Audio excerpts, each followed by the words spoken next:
കൈമ rice വെച്ചിട്ട് കുക്കറിൽ ഒട്ടിപ്പിടിക്കാതെ perfect ആയിട്ട് ഒരു നെയ്ച്ചോറ് എങ്ങനെയാണ് തയ്യാറാക്കി എടുക്കുന്നത് നമുക്ക് നോക്കാം. അപ്പോൾ അതിന് വേണ്ടിയിട്ട് കുക്കർ ഒന്ന് ചൂടാക്കാൻ വെച്ചിട്ടുണ്ട്.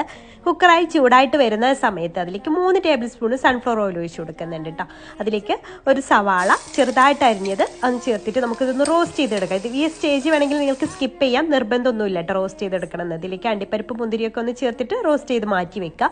പിന്നീട് അതിലേക്ക് തന്നെ 2 ടേബിൾ സ്പൂൺ നെയ്യ് കൂടെ ഒഴിച്ചു കൊടുക്കുക. അതിലേക്കൊരു 6 ഗ്രാമ്പു, 6 ഏലക്ക, ഒരു ചെറിയ പീസ് പട്ട, അതുപോലെ ബേ ലീഫ് ഉണ്ടെങ്കിൽ അതുകൂടെ ചേർത്ത് കൊടുത്തോളൂ കേട്ടോ. പിന്നെ അതിലേക്ക് ചെറിയൊരു സവാള കൂടെ അരിഞ്ഞത് ചേർത്ത് ജസ്റ്റ് ഒന്ന് വാറ്റിയെടുക്കുക. ഒരുപാട് ബ്രൗൺ കളർ ആക്കി എടുക്കേണ്ട ആവശ്യമില്ല.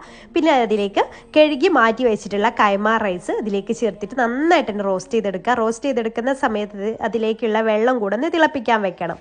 1 ഗ്ലാസ് അരിയിലേക്ക് 1.5 ഗ്ലാസ് വെള്ളാട്ടോ ചേർക്കേണ്ടത്. ഞാനിവിടെ 2 ഗ്ലാസ് അരിയാണ് എടുത്തിട്ടുള്ളത്. അതിലേക്ക് 3 ഗ്ലാസ് വെള്ളാട്ടോ ചേർത്തിട്ടുള്ളത്. അതിലേക്ക് ആവശ്യത്തിന് ഉപ്പും ഒരു ചെറുനാരങ്ങ നീരും കൂടെ ഒഴിച്ചു കൊടുക്കാം.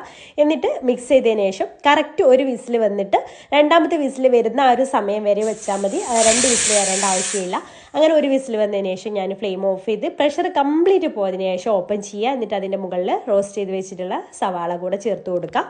എന്നിട്ട് പിന്നെ കുറേ നേരം ഇതിൽ വെക്കരുത് കേട്ടോ, കുക്കറിൽ വെക്കരുത്. പെട്ടെന്ന് തന്നെ നമുക്ക് സെർവ് ചെയ്യാവുന്നതാണ്. നല്ല പെർഫെക്റ്റ് ആയിട്ടുള്ള അടിപൊളി ഗീ റൈസ് നമുക്ക് കിട്ടുന്നതാണ് കേട്ടോ. അപ്പോൾ ഇതിൻ്റെ ഡീറ്റെയിൽഡ് വീഡിയോ നമ്മളെ യൂട്യൂബ് ചാനലിലും ഫേസ്ബുക്കിലൊക്കെ ഉണ്ട്, പോയി കണ്ടു നോക്കുക.